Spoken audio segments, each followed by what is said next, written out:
We turn our focus now to Yevgeny Prigozhin, the owner of the mercenary Wagner Group and an increasingly prominent figure since Russia's invasion of Ukraine. An interview the businessman conducted with Russian reporters has been published in his own federal news agency, and analysts believe elements of it could hint at ambitions to challenge Vladimir Putin in Russia's 2024 presidential elections.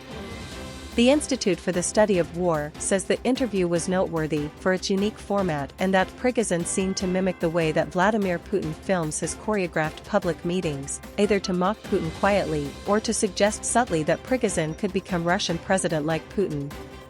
The Wagner Group boss may seek to parody Putin's cinematography style as part of a larger trolling campaign to attack the Kremlin or draw tacit parallels between Prigozhin and the office of the Russian presidency. Prigozhin's recent behavior, regardless of its intent, is advancing a narrative among Russian society that Prigozhin has larger political aspirations in Russia, the analysis concludes. Russia says nuclear weapons in Belarus are message to NATO on seriousness of situation. Moscow's plans to deploy tactical nuclear weapons in Belarus will force NATO to assess the seriousness of the situation, the Kremlin has warned. Russian Deputy Foreign Minister Sergei Ryabkov issued the warning in comments reported by the Interfax news agency.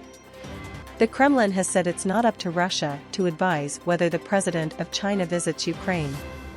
Volodymyr Zelensky invited President Xi Jinping to visit the country this morning. His invitation follows Mr. Xi's meeting with Vladimir Putin in Moscow, where he stopped short of endorsing Russia's invasion. The president of Ukraine said he wants to speak with Xi Jinping. "We are ready to see him here," Mr. Zelensky said. "I had contact with him before full-scale war. But during all this year, more than 1 year, I didn't have." 2 Ukrainian governors have issued updates on the shelling of civilian sites in the Kharkiv and Donetsk regions in the last 24 hours. A nursery is among 13 residential buildings were hit by Russia in the city of Bogodukov, according to Kharkiv's regional governor. Artillery and tank fire struck residential and commercial buildings in the village of Dvorykna to the east more than 150 times, Ola Sinyuhubov said. He added that in the Kropmelny region, also to the east of Kharkiv, a Russian attempt to advance was repelled. Meanwhile, Donetsk Governor Pavlo Kirilenko said 5 civilians were wounded in Bakhmut and the nearby town of Chasiv Yar. Russia tells Sweden it will become legitimate target for retaliatory military measures by joining NATO.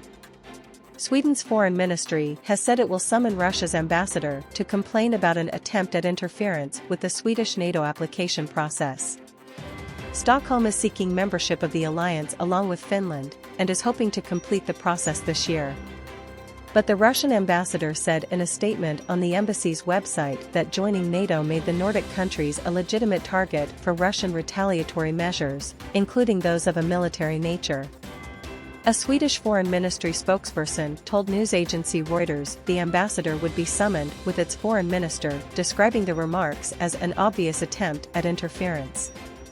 Ukraine president fears changes in Washington could let Putin win war.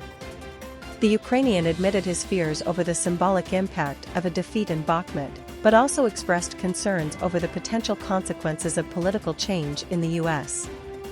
Some political figures, including Republican Donald Trump, the former president and current 2024 candidate, have questioned whether Washington should continue to supply Ukraine with billions of dollars in military aid.